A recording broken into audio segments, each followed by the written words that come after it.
talk about it. Welcome back to She Could Talk the podcast. I am your host, Colleen, aka Gongoli MC on Instagram. If you want to check out that music, see what we got dropping. We got a new release that dropped last month. It's still streaming, carefree. Plus, you can go onto all streaming platforms and check out the music. I actually came across a couple of, audience created playlist of mine, and it was pretty dope. I actually, saved some of them for myself, but check them out. There's a lot of music that I have online. And go over to Gongoli MC. If you want to see what we're cooking and what we're saucing and tossing, you can go over to Colleen Eat Wings on Instagram, or my favorite, I've been getting a lot of love over there. So, Original Gongoli on TikTok. Hey! But, we can keep it simple. You can just go over to www.doerecords.com and you can, hop on there and check out everything. You can check out the latest episodes if you missed any of the podcast episodes. She Can Talk. Or if you want to see any of the music, any of the videos that you might have missed. I haven't done any videos for the 2023, but more in 24. That's my new slogan, and we're gonna stick with it. Whew, a lot. How y'all doing? We are in the height of holiday time, and I'm not even really in the holiday mood. I guess I am, but not really. Like, this is not a holiday episode. This episode is gonna be more of like a nostalgic storytelling. I'm noticing I got my Unwrapped for the podcast, which I will post on my She Can Talk IG on Instagram. So if you go over to my She Can Talk podcast IG on Instagram, you can go and check out my numbers. It's, in the bigger world of podcasts, I may just be a small flea, but I'm grateful. And I'm grateful for all of you guys streaming, tuning in, tapping in, answering questions, and just showing engagement and love. I truly, truly appreciate all of y'all. Word. I noticed that my urban celebrity crime series have been getting a lot of downloads, a lot of hits, a lot of views, a lot of interactions as well. So you will see more of that going into 2024. Another thing that I'm so proud of, hey, got to give myself a little clap there. I don't know if y'all hear that, but we are definitely upgrading over here at She Can Talk podcast. I've been telling you guys for like 3 years now that I will be on video. I've done a couple of videos in the past of interviews and stuff, but going forward, you will see more of Lee. Hey, so more in 24. Hey, but I just wanted to kind of go down memory lane. I was thinking about a few things, and I said, this would be a pretty cool episode to do. It's nothing serious, nothing too major, I hope, anyway. But I'm just telling a little bit of story about myself. Hey, in particular, it's a song that I have that is, how old is this song now? This song, let me see here.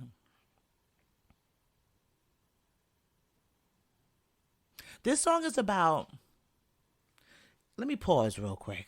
I wanted to make sure I was not shortchanging myself, because honestly, I record songs, and the day that I record the song may not be even the year that I released the song, i.e., you remember I just went through a whole story about Carefree and how I found it on a hard drive I recovered from years ago, and we released it last month. I get a lot of love from Carefree, and I think the biggest lesson for me was to take chances, throw caution to the wind, and don't overthink things, right? Because, I've got to come some feedback like, oh, you should have stacked vocals here, you should have did this.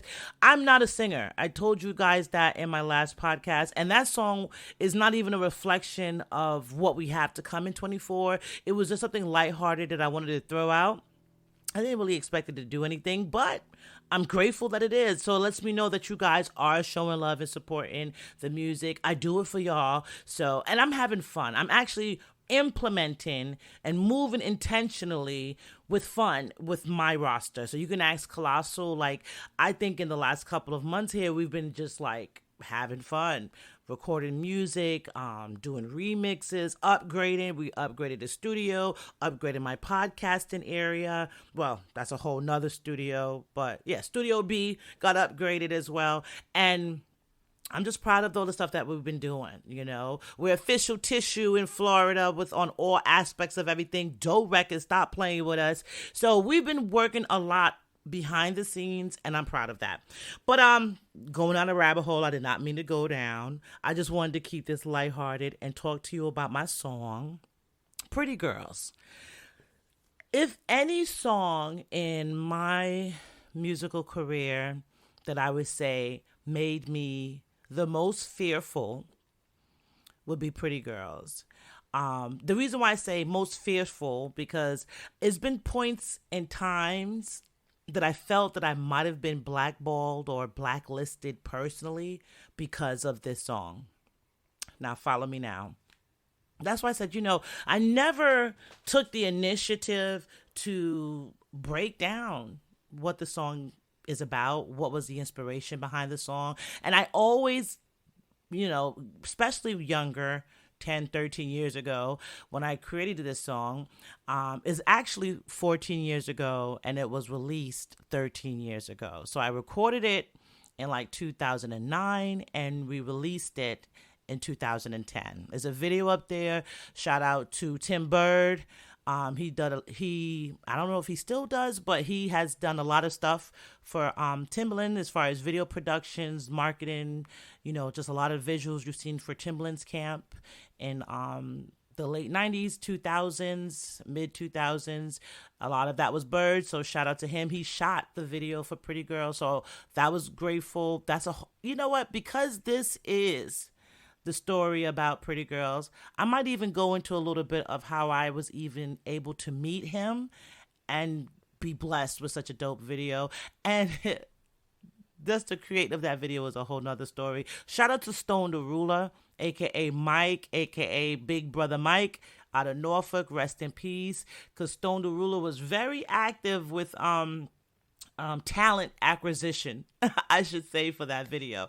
It was a very interesting 3 days in the cold with other people's children. It was an interesting event, but we got the best out of it what we could. And of course, the video was shot in 2009, 2010. So I'm pretty sure if you see the video now in 2023, the quality might not be as innovative as what you could shoot on your damn phone. But for us during that time, we were doing big things and we were proud of it. And it actually went really far. This song got me my first exposure on thisis50.com. Shout out to 50 Cent. And it was staff picked. It wasn't user submitted or whatever. It was staff picked. One of the curators heard our song on a mixtape. Well, my song on a mixtape. And, they reached out and it was yo, I'm on a train right now, going to the office to upload this to the site. And I was like, for real? Okay.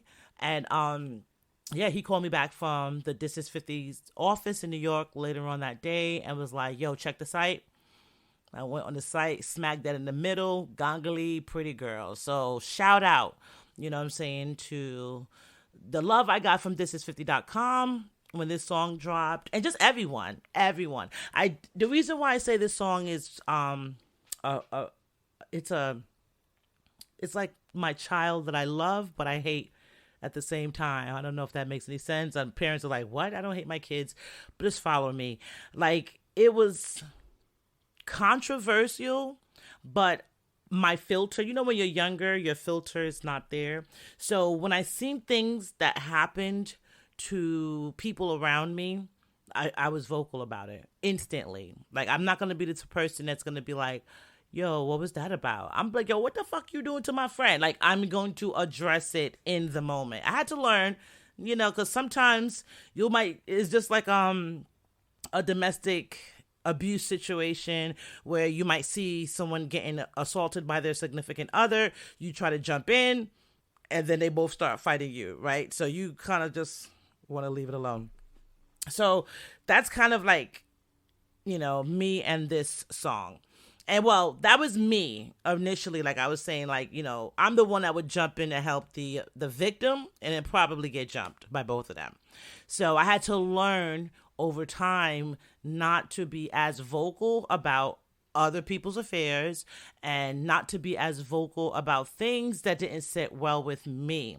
Now, some people might be like, well, it sounds like you were silencing yourself, Colleen. No, I wasn't, because I used my music as an opportunity and a platform to get it out.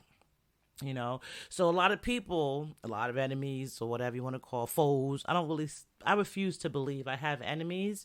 So foes, people that dislike you, I don't know. But enemies, friends, foes, loved ones, besties, whatever, they would always be like, who you talking about in that song? I know you're talking about someone. And 9 times out of 10, no, I'm not. I would just be, it's me. Like, I'm inspiring, or I'm the inspiration for a lot of my motivation behind music. But every now and then, I will get some inspiration along the way, right? So, what's making me even talk about Pretty Girls on this episode today is not that long ago. Well, it's been some time now. So about 9-10 months ago, so almost a year ago, I did an interview with a podcaster. Actually, the podcaster that did the interview was the staffer formerly from thisis50.com. And he was like, yo, I see you've been doing music. If anyone knows, I feel like 2022 was really breakthrough for me musically. And maybe when I say breakthrough, it may not be what like you considered by, industry standards or, social media standards these days, like what breakthrough is. So no, I have not hit the $1 million marker yet, or the million stream marker yet. I have not, done that yet, but my numbers are growing. I honestly don't even really care about numbers. Really, I'm just going to be real with you. I'm grateful for whatever I get, and I'm grateful for any support I get. But I do see it's a lot more engagement, a lot more, like, people are calling me up and like, hey, how can I help you improve your streams? Like, if I just stream your album all night, will that help? And I appreciate that. You know what I'm saying? Shout out to Mo. You know what I'm saying? They're up in the boogie down. But, my fam, my friends, like, I've been getting that support lately, and I'm so grateful for it. So I did this interview, and I was geared up to talk about. So, yeah, it was about a year ago now. I don't even know what made me trigger this. But, yeah. So one of the last interviews I did for music, other than me being up here on She Can Talk, talking to you all, I did it for femalemcs.com and femalemcsradio.com. So shout out to Female MCs Radio. Shout out to the General, who was also staffed at thisis50.com early in his career until he ventured out, and now he does his own thing. And he's a real true supporter of female MCs. So if you are a female MC, 9 times out of 10, you're on his radar, and he's going to reach out to you if he haven't already. So much love. Shout out to the General. Always show love for decades. So, yeah, he interviewed me. He was like, yo, the coldest is hot. You got moon rocks. You got, man can't curse. We want to bring you up here, talk about the new music, see where your head is at, because we liking this. So I'm like, okay, bet. Geared up to get on the show. He was like, before we do anything, and the interview is online, so you can check out the interview. But the reason why I wanted to circle back on that was because I kind of was taken back and not expecting so much love for Pretty Girls during the interview.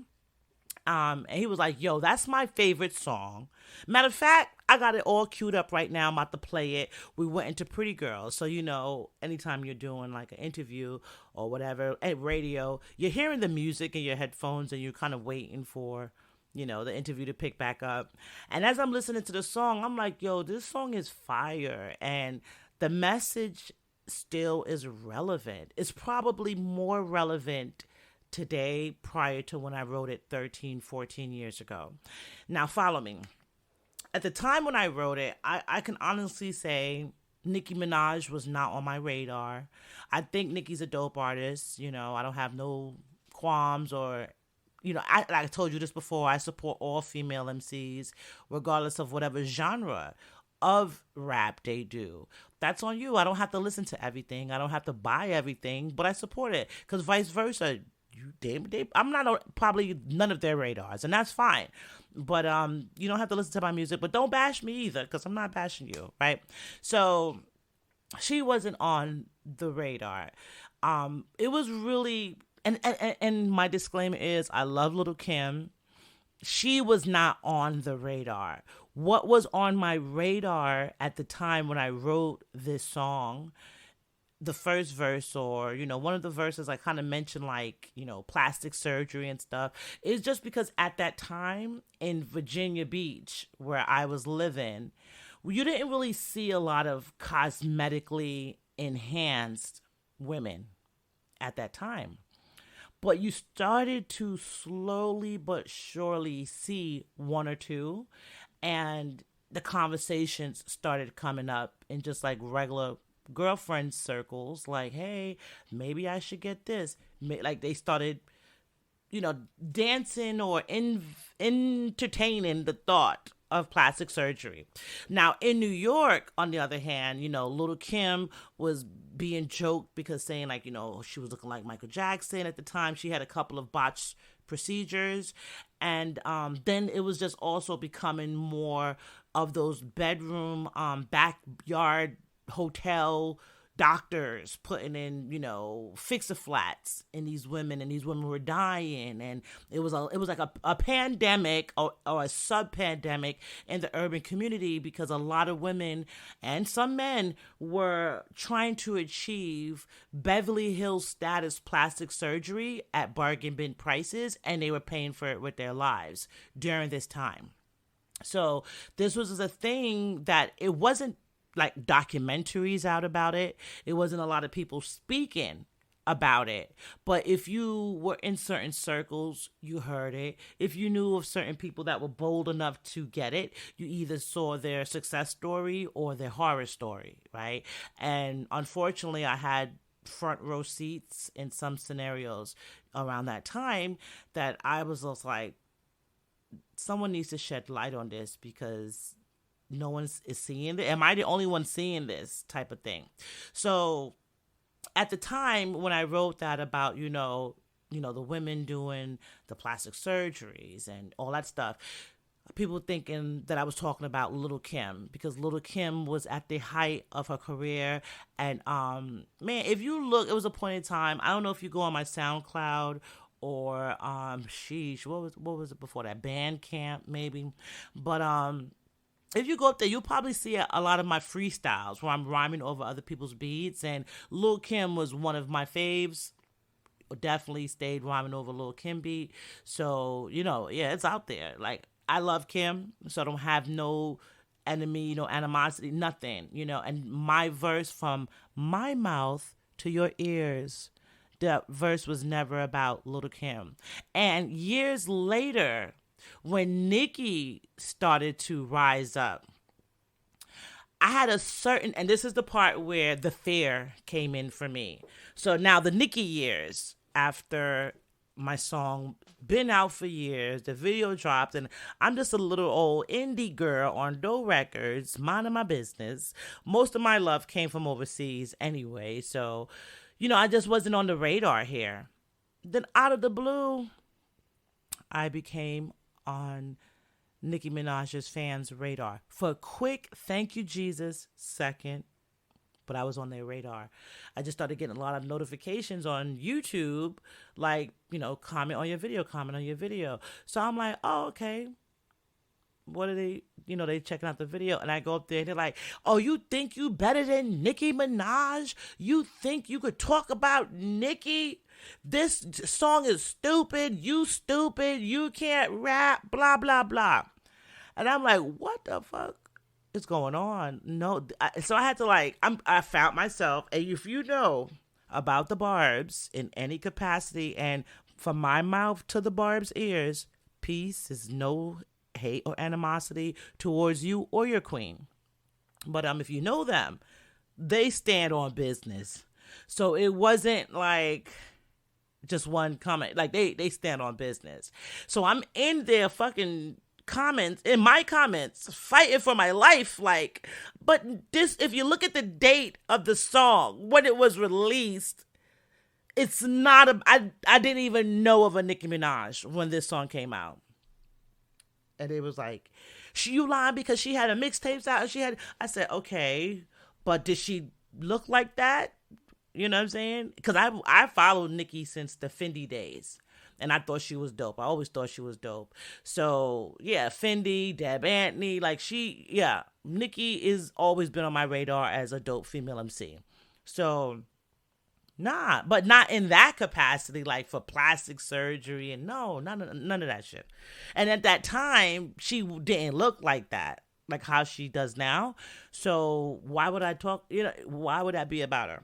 But anyway, so I had to fight with the Barbs for a little bit. Thank God it wasn't a big battle. And I think they kind of came to the conclusion like, yeah, my song was older. It could not have been in any shape, form, or fashion directly directed at Nicki. But the way I write music, and that's something that I'm actually doing again. And I think that's another reason why Pretty Girl's been on the forefront of my mind. But the way I write music is I'll sit and I'll observe things that are happening around me or happening to me or happening to the people I love, or happening to complete strangers. And if you are an empath like myself, then you would not only be able to sit there and just observe and watch, you start to feel it. You start to get the emotions of what that person's going through without them even having to tell you what they're going through. That's why, especially these days in my, as I get older, as I mature, whatever you want to call it, I tend to be by myself because I realize how powerful I am in that spiritual realm. And if you open up yourself to a lot of distorted and weird frequencies, it could fuck you up. And it could take you off your playing field, for lack of a better word, because I don't want to send you guys down a weird road and you're like, okay, Colleen's a weirdo. But, it'll take you off your square. And you don't want that to happen, right? So in order for me to stay focused, in order for me to really get things accomplished, which I'm so proud of myself, pat on the back, we over here kicking ass, sometimes you got to withdraw, like kind of retreat, right? And build up. I seen something that said, give it 6 months. Don't do nothing. Cut out the socializing, cut out the drinking, cut out the distractions, and you'll be surprised where you'll be in just 6 months. And it's true. It is true. So, off track, but back on track. As I was, during that time frame, as I was going through things myself, as well as watching other women around me go through things, from as minute as, just having a bad day at work or whatever. And to me, and to a lot of people, that might not be minute because dealing with work is serious, right? Or it could be something extreme as a death or disease or, like a life-altering something that happened to you that you have to like pick up the pieces and move on from here. So, it's a range of things that I was just watching people go through, myself included, but in particular, women. Back then, I had and I'm actually happy now that I'm reconnecting my sister circle in so many ways, right? We may not even be in the same state, but it's like riding a bike. Once you get back on, you're good. Once you get on the phone, you're good. Once you see each other, it's like you pick up where you never left off. And I want that for my sisters and myself, like my homegirls, And so, back then, my sister circle was strong. We was living in Virginia Beach. Like, it was happy hours, ladies' nights. Like, we had a schedule. And when I think about it, majority of my schedule did not really include men or anyone I was dating. I can think of a lot of activities and happy hours and stuff that I was doing with my girlfriends versus, like, a boyfriend back then or whatever. It's funny. But anyway, in that time frame, you become a support system for each other. And you start to confide in each other. You become each other's strengths. You acknowledge each other's weaknesses, and you kind of shine each other off and, get you going, like your support system. So within the support system, you would just, being there for your friends, I would just hear like some crazy stories, right? So I had one friend, I'm not gonna ever say any names or whatever, and if I was to even give certain hints, you probably would know who it is. But she was a woman that she was gay. She was in a gay relationship, a lesbian, right? So say it correctly. And her and I've been friends since we were like 12, 13. So I knew her before her first boyfriend, before her first girlfriend. When she found out she was pregnant with her son, I was there. Literally like, oh my God, we're having a baby. Like, you'd have thought I was the father, We hung out so much that I don't know if it's because we hung out so much, but people would always see us and be like, are y'all sisters? So we got so tired of telling people no and people not believing us that we just said, yeah, we're sisters. I mean, till the end, because God bless the dead. God bless her. She's no longer with us on earth, but she's always going to be with me spiritually. And they, even to the end, it was just like, yeah, that's my sister, versus me even trying to go into the deep end of like, yeah, I've known her since we was 12 and blah, blah, blah. But it was a point in time there that she had a very tumultuous relationship with a woman. Both of these women are beautiful. Like, my friend within her own right can model, she can do whatever, and not because people say she looked like me or I look like her. Not at all. Beautiful. She had just a beautiful smile. She lit up the room when she walked in. A woman of many languages. It was just a pleasure to be around her. And she's one of those souls that I'm grateful to have experienced in my lifetime. You ever meet people and you hear stories of how great they are, and their greatness just, you could feel it through the stories being told by others. And you're like, damn, I wish I knew Pablo Picasso. Damn, I wish I met Basquiat, because the stories are larger than life. That's how I feel about my friend. And she ironically is an artist in her own right, a fashion designer. So if I was to say her name, a lot of people would be like, yes, we know who you're talking about. And without me even saying her name, a lot of people that know me know exactly who I'm talking about. But she also was a big inspiration for me for this song, Pretty Girls. She was in a tumultuous relationship, and I swear, we were like so connected spiritually, like she was my sister, that I would jump up like, something's wrong, let me call her. And I'm calling her and I'm like, what's going on? Like, oh, the police is taking out the apartment. And I'm like, what's happening? And they're in New York, I'm in Virginia, like I can't get to her. It's not like, okay, I'll be there in 30 minutes, so you just like worry for your friend. And I carried that like hurt.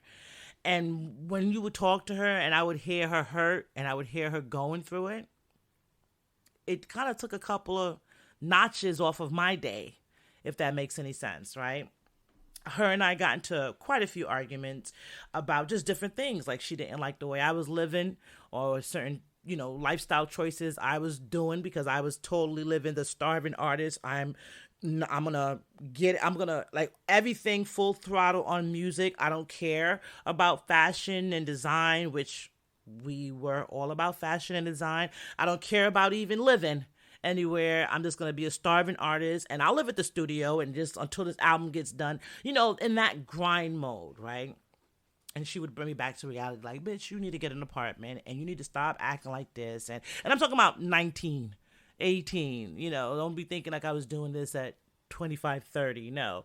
So, when you just don't have that fear and you don't have that thought of consequence, you just see the tunnel vision, which in some cases I think it's good, and I would never take that from the youth. I encourage that actually in the youth. But sometimes you need a good friend to take you back or pull you back from the ledge. Like, wait, whoa, buddy, calm down. You can go so hard, but guess what? You can also go to the grocery store and buy groceries. Like, you don't have to spend all your money on studio time and then you're hungry. It was serious for me back in those days. So she was a great voice of reason, even if she wasn't even in the country. Because at one point in time, she lived in the Netherlands, Amsterdam, England, Cuba, so many, like she's a world traveler, and such a beautiful soul, such a beautiful spirit. It's like, I could sit here from day to day and it'll be like a certain thing or a certain smell, and I would think of her like, yo, she's here.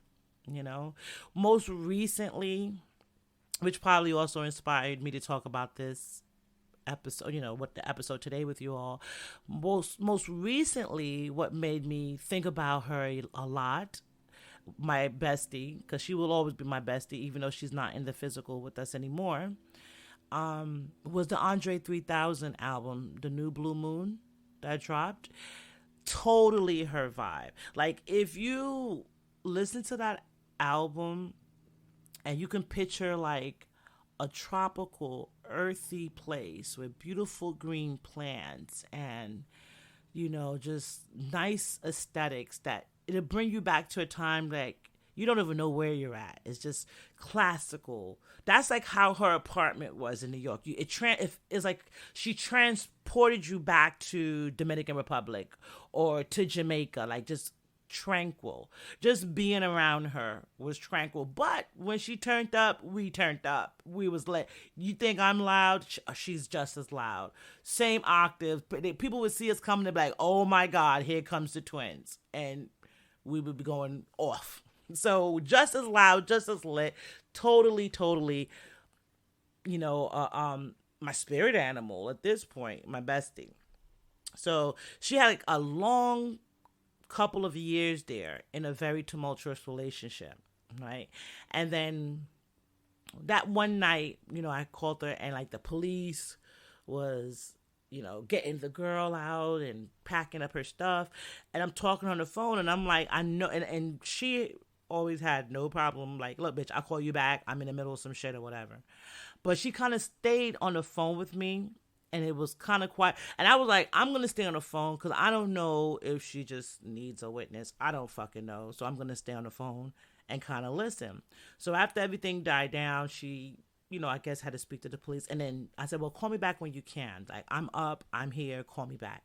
So I still don't know what was the initial reasoning for if it was an altercation, if it was an attack, I don't know. I know it got physical because police was called, but it was, I don't know the extent of everything because she was private even though we were close. It's weird. But when she called back, we were talking, and me, especially at that time, like I told you in the beginning of this episode, I had no filter. If something bothered me, I'm just jumping right the fuck in. And sometimes I did not have the ability, like I could see your hurt, but I didn't have the ability to see me contributing to it. Because in my mind, all I'm trying to see, I also see your resolution, if that makes any sense. And I'm like, all you need to do is this. And it might come off, and I'm pretty sure I came off heartless or non-empathetic in some cases, because I'm trying to help you resolve the issue, because sometimes people can see your resolution and see exactly what you're doing wrong or what you need to do to fix it, and you can't. And you'll be sitting there like going in circles, like emotional, like, well, I don't understand. I don't know what I need to do, right? So if I seen it and I'm like, yo, I can help you. This is what you need to do. I'm trying to push my resolution on you. And you might need time to heal. You might just need a listening ear. You don't need me yelling at you and me to tell you what you need to do, right? So in the midst of all of that, I was like, yo, this is what you need to do. Stop effing with them bitches.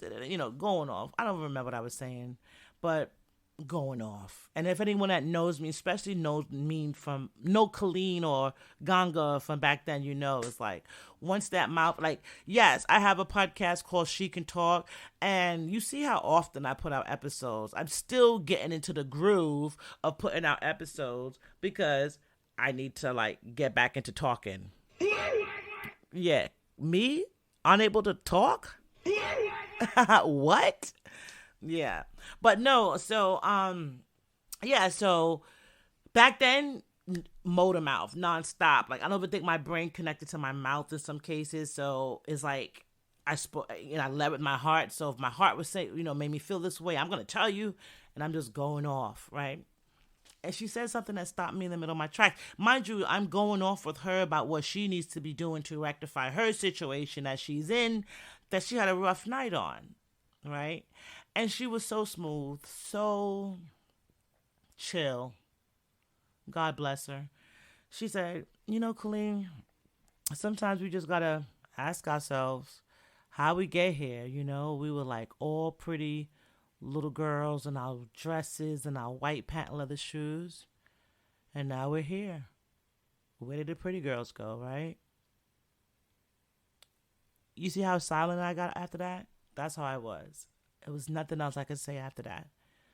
I said, you know what? Because she put that in such a clear frame for me that I saw the picture.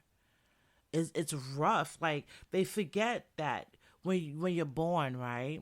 Men and women. But follow me now. I'm talking about the women. When we're born, we're pretty little girls. They want to dress us up like baby dolls, put the bows in our hair, the frilly dresses on us, and oh, they're so cute. But rarely do we get prepared.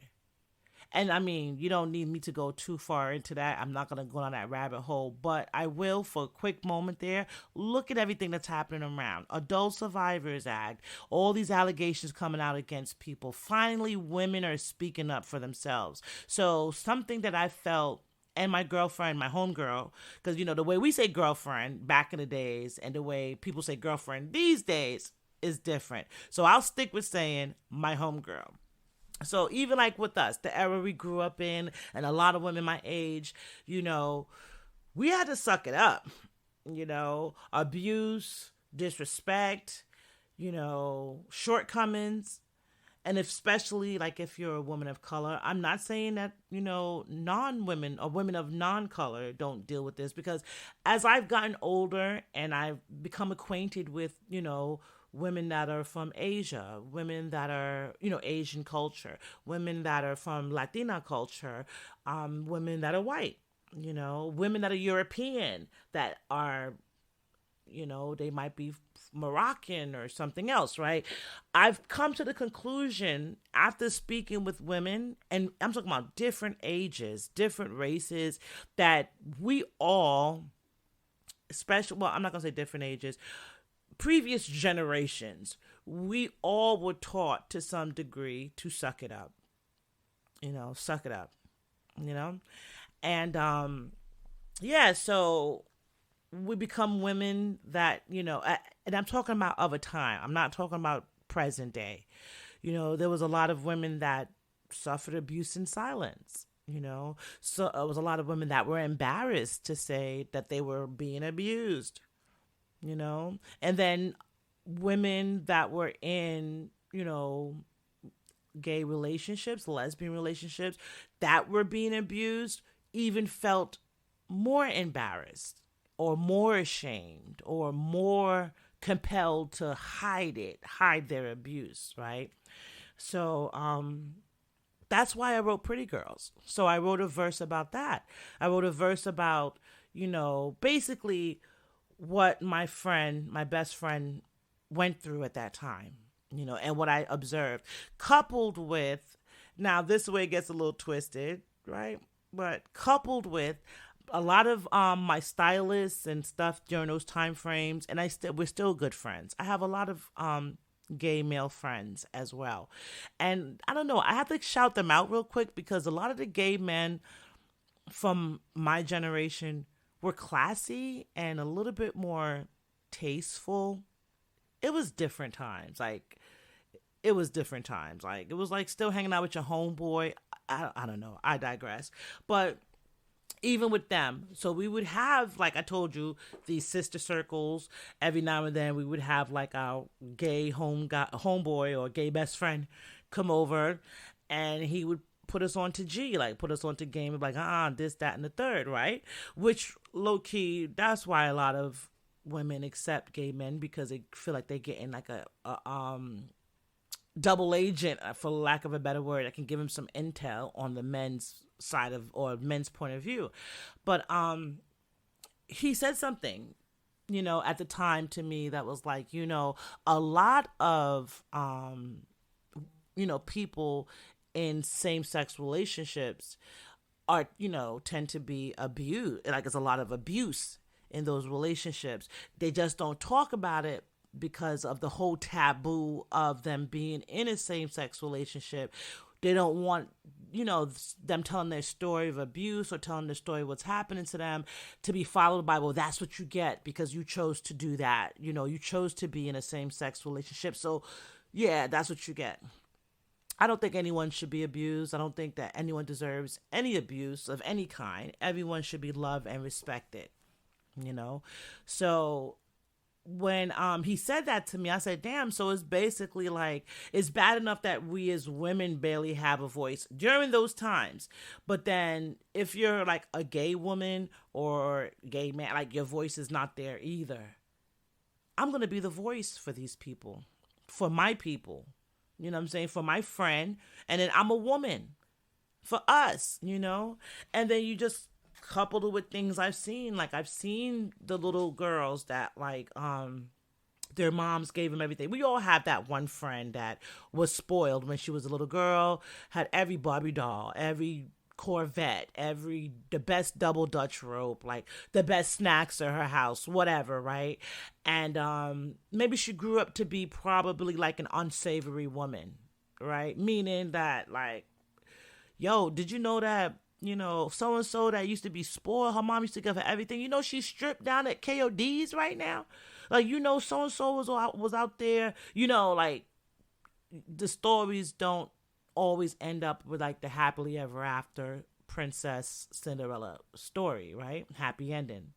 So it's like, where did the pretty little girls go? What happened from the time where we were in our pretty little dresses getting ready for Easter to KODs, stripping, So at the time frame, that was my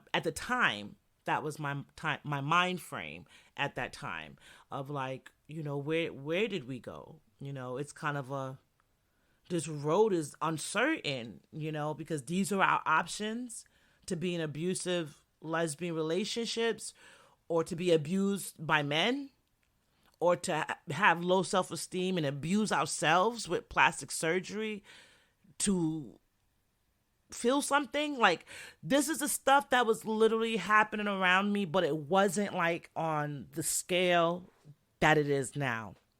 This was like, I was seeing where we were going. And a lot of people was like, you're going to get blacklisted. This song is not good. And I was like, well, it's not really I didn't really do this song to get radio play. It's very profane, very graphic. And I'm going to play it at the end of this episode. But I honestly, we didn't even have, like, we had YouTube, yeah, but we didn't have, like, Instagram and, TikTok, and Facebook wasn't like that, where you had these vehicles where you can, like, distribute your music, have your music on these platforms and kind of monetize and use it and make content with it. No, this is early stages of social media, right? From the 2000s to the 2010s, that era. So I was just like, I'm going to throw it on YouTube, whatever, but I'm not sending this to radio. I'm not going to send this to, like, labels or A&Rs or nothing. It's just a message I wanted to share. And radio stations made their own radio edits, started playing it. It got on thisis50.com. WorldStar had reached out at that time, but they wanted me to pay. I was like, how are you reaching out to me to put my video up, but then you want me to pay? No.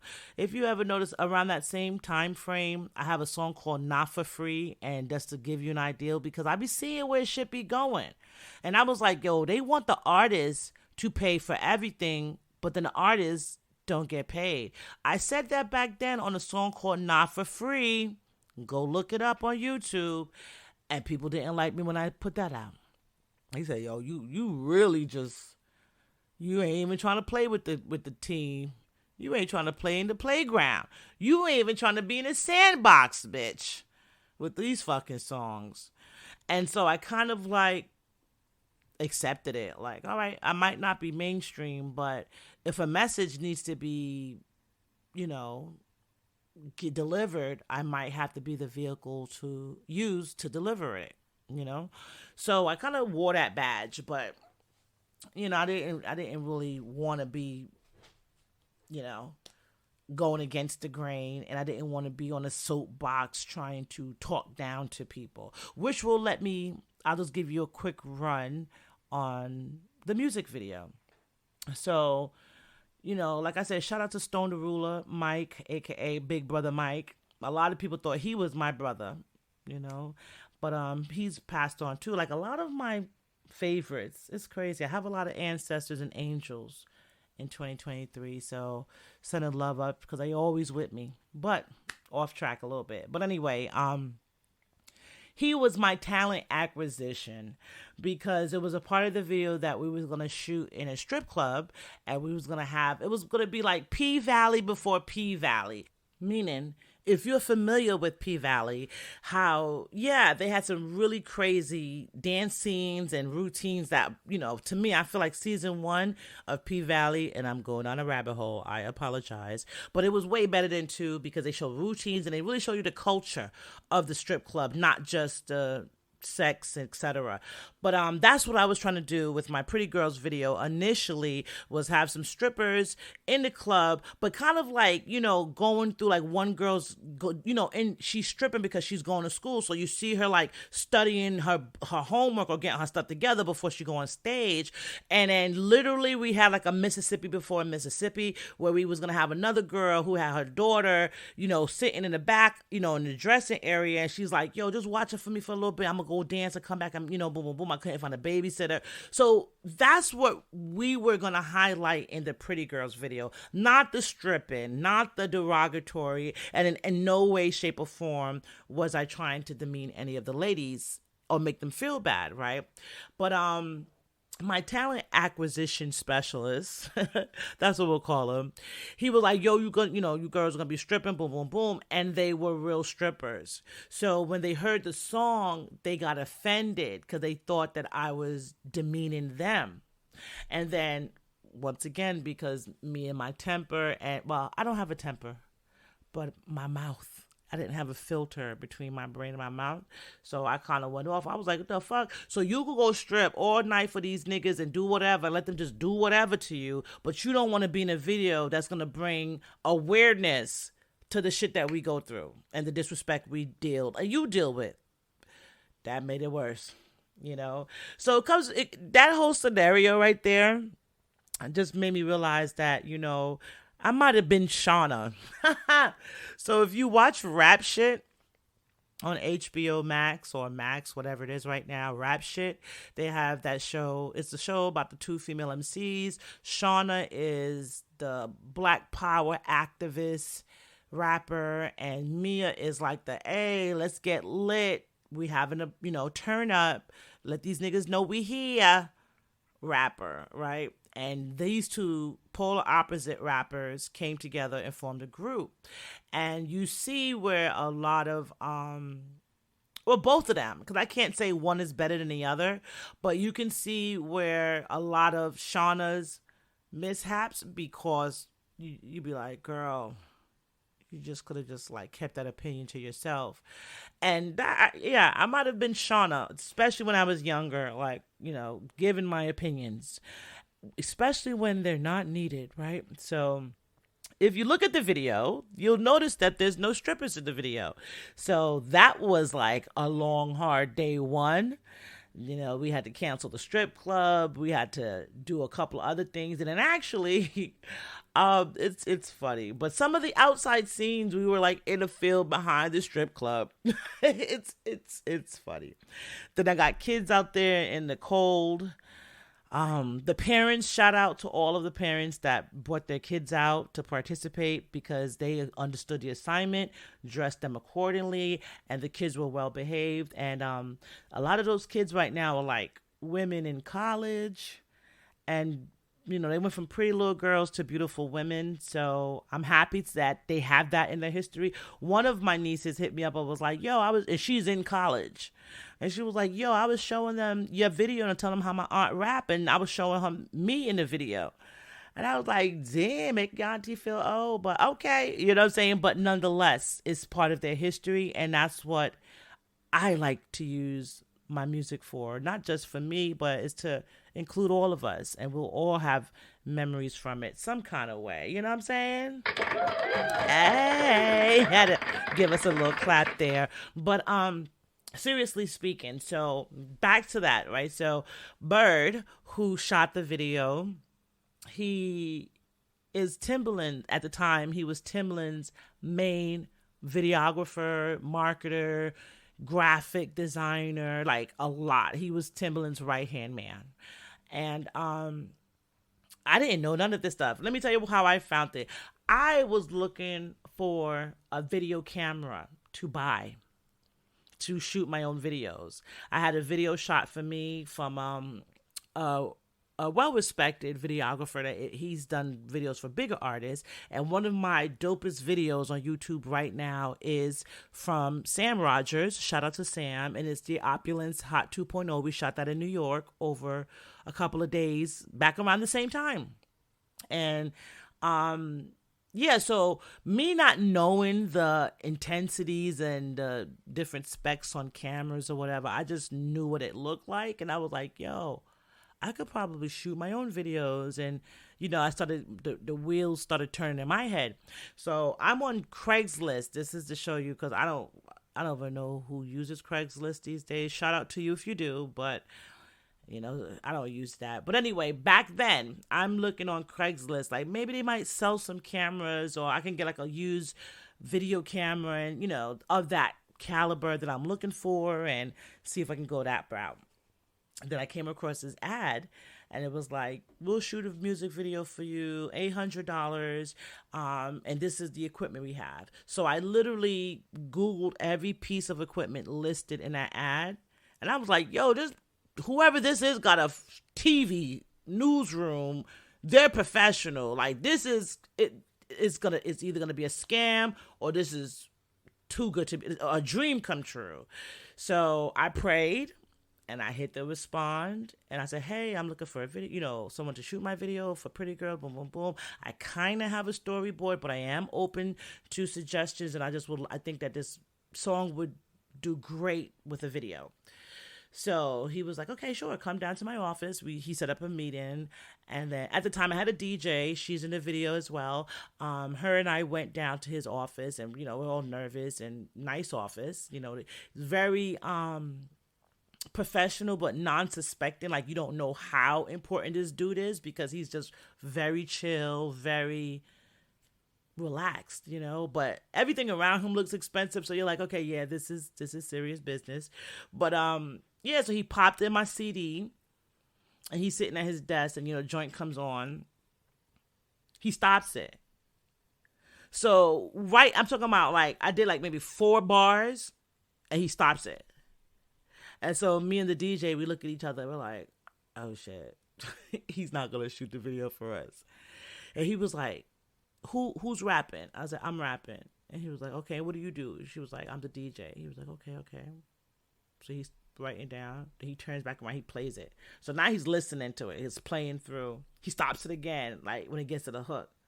And he's like, shaking his head. So I'm saying to myself, like, oh God, a lot of people have given me pushback about this song, saying how this song is, graphic, it can get me blackballed, it's very negative, it's condescending, all types of stuff, which I wrote this song with my heart. And I wrote this song, the inspiration behind the song was people that I love dearly, and just things that I've, heard, encountered, or experienced myself.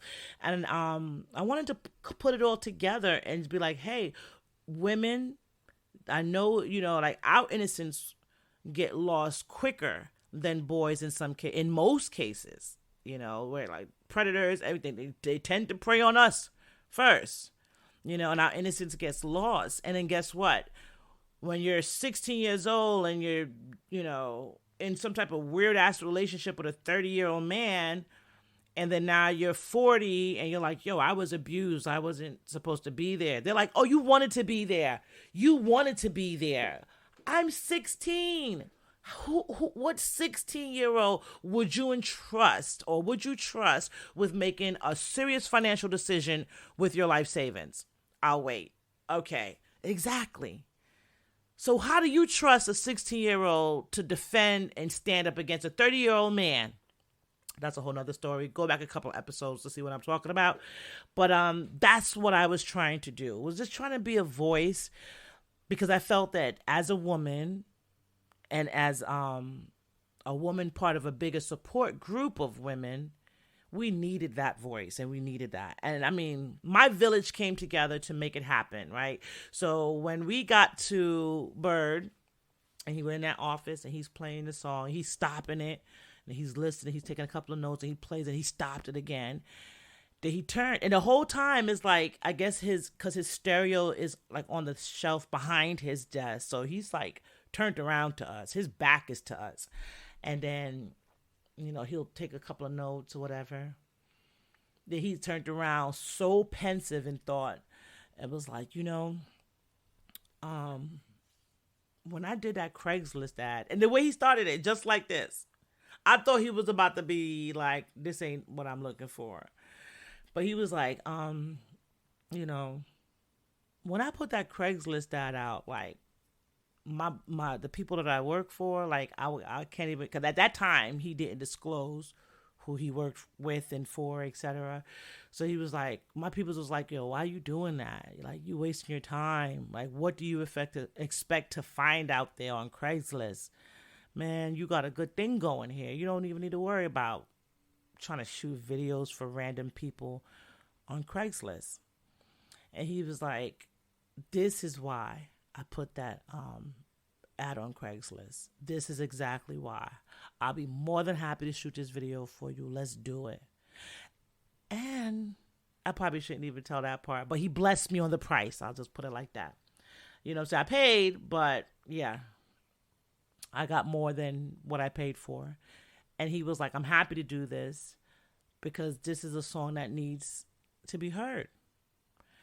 So, I don't know. I think I might, I got to also shout out Antagonist. He's the producer of Pretty Girls, and funny story about that. Just to give you a little bit more insight, I would do seasonal jobs because I told you I was all about my music back then. Like, I don't give, but I was so far in. Like I told you, I didn't care if I ate. So I know I weighed, God knows what, 110, and I was always like a size 4 to 6, never bigger than that, because I didn't give a fuck about food. Like the way I cook food now, the way I do stuff now, and if people see me now, they're like, oh, you're big, and I'm not big. I'm like a size 10, but if you know me, you're like, yeah, you're thick. Okay. But, back then I was just strictly on, work mode, music mode. You know what I'm saying? Like music mode, not work mode, not working for nobody. But every now and then, you get a job so you can get a couple of checks, stack them. So guess what? I could pay my rent for the next 6 months because I paid up my rent for this 6 months. And that's how I worked. And it was very weird. Like, I just didn't want to have my time consumed unnecessarily. I wanted my time to be free. So if I needed to go record a song, go out of state and do a show, I could do it. I didn't want to be like, hey, can I take this time off to? No, I was just doing it.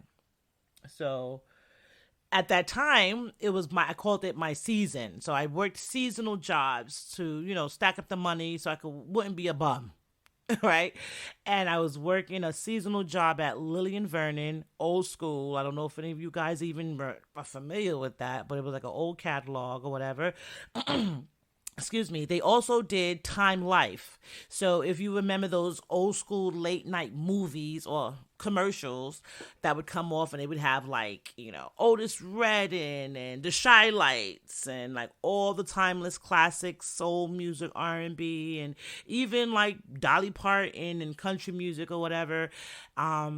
And they would sell it on Time Life back in those days or whatever. So yeah, like around the holiday time, and I'm probably, they're like, you like, damn, you went back. But yeah, I went back. But Around the holiday time, I would work for Lillian Vernon. Everyone did in Virginia Beach. And you get that money, get some extra money in, boom, boom, boom. So working there, and we knew each other before, but we ran into each other at Time Life. So shout out to Antagonist. I don't know if you remember that. You like, damn, you giving up the business. But yeah, so he was like, yo, Ganga, I got a beat tape for you. Check it out. And gave me the beat tape. And real talk, Vintage Roots, which is it is my official first album that I've ever put out solo in my entire life with my grandmother. God bless her, because she's one of my ancestors, Mummy, aka Big Mums. She's on the cover, my grandmother. And Antagonist produced like a good 90% of that album. Yes, so shout out to Tag, shout out to Bird for the video for Pretty Girls. And yeah, shout out, you know what? I said I wasn't going to say my friend's name, but I think I would, I wouldn't even be doing her justice. So shout out to Jasira. Like the one thing she always taught me, yo tuve yo sueño contigo, pero no me recuerdo. Yeah. And actually it's the truth, because I do dream about her and I see her all the time. So yeah, and sometimes I don't remember what happened. So there you go. But anyway, so that's Pretty Girls. And I hope that this episode finally, because I felt like I still didn't even do my song justice when the general interviewed me and was like, yo, what was the inspiration behind this? I downplayed it in 2022 because I felt like, just the sensitivity of the climate and, like the LGBTQ community, like they're very vocal and very active and they stand on business. So I didn't want the backlash or, perceived backlash for something that wasn't meant to be an attack in the first place, right? It's just storytelling from an observant point of view. And everything that I talk about on the song happened. But this is how I need you to visualize it. Visualize me sitting in like a room with two big windows that you can basically project a movie on in front of me, and then on the left and the right of me, I have one big window on my left and one big window on my right. And as I look at each window, I'm like peering in to people I care about lives. And I'm seeing some of the things that's happening that they don't talk about. And it was a lot of women suffering in silence, just with just different areas of their life. And I said, I'm going to be the voice for that. And then sometimes, like, I guess that's the martyr, right? Like, you'll speak up, but you might get attacked. You might be the one that has to fall on the sword for the rest to live type of thing. So I don't know. I don't know if Pretty Girls was my downfall or if it's my saving grace. I still don't, as yet to be seen. But I feel like it's still some more life in Pretty Girls. I know that sounds weird, but I still feel like that. And just in the grand scheme of understanding that music never dies, and if you do something from your heart, right? Because I have some songs that I was like, I'm just gonna experiment and just write a song about whatever, A lot of those songs probably don't really even see light of day. But if they do, I always notice that they're like, oh, okay. But then something that I'll be like scared, like, oh my God, I'm letting people in. Or, oh my God, I don't want them to look at me because this is how I feel. Those are the songs that resonate with people. And those are the ones that they're like, you know what? Thank you for making that song. Yo, that joint right there. So I got to trust myself a little bit more with this creative process, meaning that it's okay. It's okay to be that observant messenger, and it's okay to, especially if you know that you're not doing something with malice or, malevolent intent. Like if you're just being a voice for some people that don't have a voice, it's okay. But if I'm coming up here and bashing you, and that's not good, and I'm not gonna do that. You know what I'm saying? So, I think that that's where I'm at with it. Like, I'm gonna continue to do that because especially this day and age in 2023, I feel like especially recently, I haven't had so much inspiration to write and create music, even podcasts, even come talk to you all, as much as I have had lately. And I'm looking around and I think it's like like I said, I'm an empath, so I feel the energy of the world, I feel where everyone, old, young, black, white, everyone's a little uncertain in these current times that we're in, and everyone kind of looking at everyone just to find a safe haven or a safe or comforting eye that they can meet and lock with in public, like contact or anything, So I think we should definitely be more graceful to each other. And I think that I am supposed to be that voice. Like, I know it sounds like, oh, okay, you're just going to take the weight in the world. Oh, yeah, everyone's going to listen to you, clean, whatever. No, I'm not saying that. But I'm just saying, like, if I don't start to utilize the gifts that, the Lord, the ancestors put in me to use, then what? Because it's only once you connect with your true gift is when it will really shine. And once you become one and accept it. And I'm talking not on no superficial, oh, this sounds cool just to be saying it. I'm literally living through this right now, So I said, yeah, this is a perfect time because now I'm comfortable in a comfortable space to be like, hey, this might have been the song that blackballed me. This might have been the song that, made him like, what the fuck is she on? This song, when it first came out, Little Kim lovers hated me because they thought I was talking about Little Kim. I wasn't. Nicki Minaj, when she came out, they found this song. And I'm like, how is my song even on their radar? But they found it. And it was bashing me because they thought I was talking about Nicki. And then I'm like, please, for the love of God, look when the song was published and copywritten. This is, I didn't even knew that girl, know her, hear of her when I put that out. And even if she was doing musical, I'm pretty sure she wasn't on my radar. Like I didn't, like she wasn't mainstream or whatever. And I don't even think she had plastic surgery. So no, definitely not Nicki, and it's just that type of song, that, like, for example, the part of the song where I talk about my best friend in an abusive lesbian relationship. How many abusive lesbian relationships have been in the news? A lot. I remember when Brittany Griner married her first wife, that they had the twins and everything. Very volatile. They had violence and domestic violence up until the day before their wedding, and then it just continued on until their divorce, right? That's just a popular couple that I can think of, How many others that we don't know of the abuse because they don't share it, right? Just like with men and women in relationships, it's abuse there too, not in everyone's, thank God, but, if there's abuse there, like how often is it being shared, But when it goes deeper into like an abusive lesbian relationship, I was like, where the fuck did you get that from, Colleen? You want to get banned. You reaching.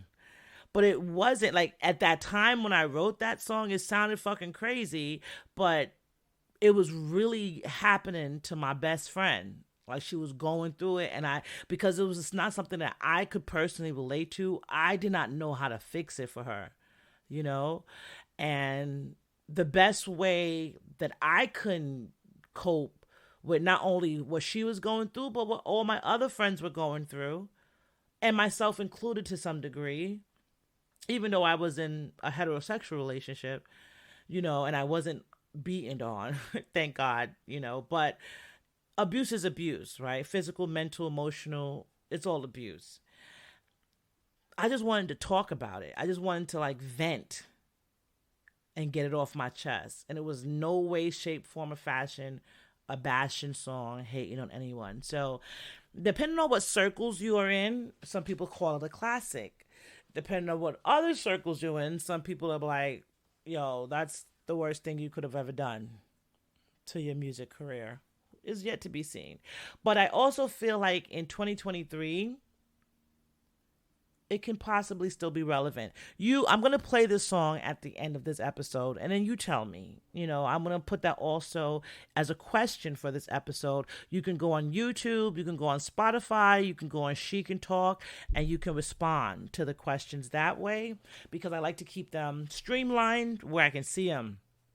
Some people comment on Facebook. I don't have a real, engagement for She Can Talk up there. I do have the space, I guess, or the area for people to comment, but I don't want your comments to be neglected. So Spotify, YouTube, or Instagram, She Can Talk podcast, I could definitely get right back to you. Oh, I want to shout out iHeartRadio for showing She Could Talk, the podcast, so much love. Oh my gosh, guys. Yo, they sent out the dopest alerts to my subscribers. Like, a lot of people are like screenshotting. I'm like, yo, are you paying iHeart for this? No, I am not. But I don't know if it's a engagement thing or algorithm thing. I don't know, but shout out to iHeartRadio for showing so much love to the podcast and to my podcast channel on iHeartRadio. Hey, so we getting there, y'all. So so tell me, I want y'all to tell me, how do y'all feel about Pretty Girls? Is it relevant in 2023? Is it less relevant, more relevant? Was it ever relevant? Was this song, which I wrote about my personal friends and family, and something that was near and dear to me at the time, does it resonate with any of you? Am I reaching? Or was this just something like, yeah, girl, you wrote that song for your friend and that's an isolated incident? Let me know. I'm here. I'm open to it, so that's it. We're going to get into Pretty Girls, but you know how we do every time. From my mouth to your ears, I love you. But before we go there, you know what you got to do, right? If you like this episode, please tell a friend. If you don't like this episode, please tell a friend. It doesn't hurt either way, right? And when you go out there in the world, especially during these holiday times, because a lot of people tend to get down around the holidays, get sad because either A, they thinking of a loved one that they lost, they can't get to family, they're too far away from family, whatever the reason may be, and just inflation and everything else that's going on right now could cause some people to feel a little bit not in the holiday spirit as others, and that's okay. But give each other grace out there, so hug on your loved ones a little bit tighter. Give a smile with intent to a passing stranger, and just be nicer to each other out there, especially during this holiday time, because it tends to take a toll on some, and we want to be mindful of those and kind of make sure that you're sending that love out there for everyone. But all right, y'all, you know how I do. Hey, I'm about to go in here and cook up some stuff so I could throw that on the gram for y'all. So that's another thing. Have y'all been seeing my food? Okay, so a lot of people are like, where's the food? Now, on the flip side, you can go on Gongalee on Facebook. They gave me digital creator status, so I'm proud about that, because my food reels are going crazy and I love it. And also TikTok, if you go up there, original Gongalee, it's a split. It's I'm gonna say a 3-way split between me and my comedy antics, which I'm gonna be putting some more up there this week. But food and music, but the food definitely resonates heavy, and then my comedy on TikTok. But go over there. I definitely am crazy. So I think you'll enjoy that on TikTok. And everything else music, you already know, doerecords.com, DOE_records on IG, Gongalee MC on IG. And take it from there. But I'm not going to hold you guys. This has been an hour, and I hope that I was able to give some clarity to one of my one of the biggest mysteries about my song Pretty Girls. You know, depending on what circles you go in, it's really, really loved or really, really hated. So you be the judge of it on this here episode, She Could Talk, the podcast. I'm about to get into this right now for y'all. And y'all let me know, is it, am I reaching or not? All right. Until next time, y'all stay blessed. Y'all stay safe. And once again, from my mouth to your ears, I love you. All right. Now you go love on yourself, because you can't love me or no one else if you don't love yourself. All right. Until next time, She Could Talk, the podcast. Peace. Where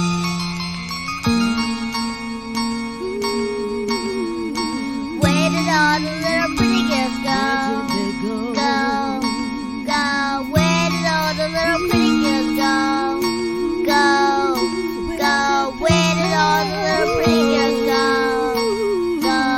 I'll tell you where they went. They turned to skanky hoes with silicone tits and a reconstructed nose, trying their very best to be the next video hoe. She wasn't this brave until she started using blow. Now anything goes, like stripping on poles and giving head to Janie in the next porno. And that's not nothing. What you want, she got it. For the right fee, she will even pee pop it and let your man knock it and let his man rock it. As long as they keep paying, so she can keep shopping. It's an epidemic, but y'all don't see it. Letting Chesters go cause they graded R&B in. Now here she is, mentally not right, cause she used to having that back broke out every night. Pussy was never tight, still dream of Mr. Right, yet remain torn, fucking with Mr. Wrong. Looking back at her life because the pretty girl is gone.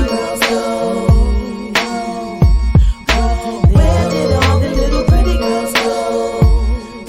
Somebody tell me. Where did all the little pretty girls go? Where did all the pretty girls? Where did all the little pretty girls go? I tell you where they been, turning into men, even buying the parts and getting a liquor license. It's a bit trifling, cause my self-esteem. Your baby daddy did you dirty, now you switched the team. Getting beat by she is how you eat. And fucking around with she, sometimes you may not sleep. You choose to walk this road, although it's not easy. Flipping young chicks to get what was took by she. At first for laughs, now you feed for ass. Worse than a dude, brought you with no class. Although you love women, still you have no balls, cause your family knows nothing about your lifestyle at all. Yeah, it's your call, whatever makes you happy. Diving face first in a plate full of nappy. There's a shortage of men, you use it to your advantage, turning these young girls out and then you leave them scrambling.